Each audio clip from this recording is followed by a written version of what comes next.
મને ડાયાબિટીસ હતું અને ઘણી બધી હું ટેબ્લેટ ખાતો પણ ડાયાબિટીસ કંટ્રોલ થતું નહોતું. પછી કેટલા વર્ષથી ખાતા?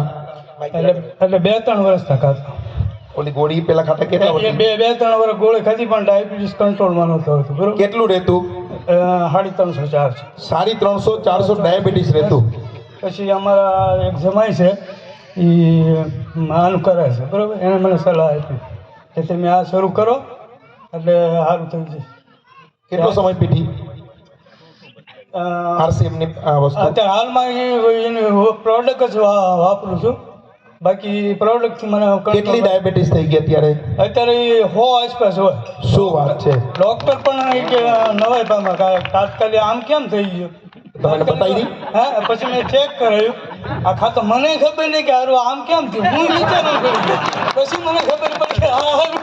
પછી મને રાઈટ આ તેલ વડે મને ચીંધ્યું હતું એ મેં બધું બહાર કરી દીધું. ચીંધુ કોણે? ચીંધુ અમારા અહીંયા જમાય છે ડૉક્ટર પ્રવીણભાઈ મહાદેવપરાથી આવ્યા છે. એ જ શૂટિંગ ઉતારે જો તમારું. પછી મને ખુદને મને ખબર નહોતી કે આ કામ આ કરું. હું વિચારમાં પડી ગયો. હું કે હારું આ અચાનક કોઈ 350-400 દવા પીવા છતાં એટલી રહેતી અને આવા વાંચી તો એટલું બધું કેમ થઈ આવ્યું?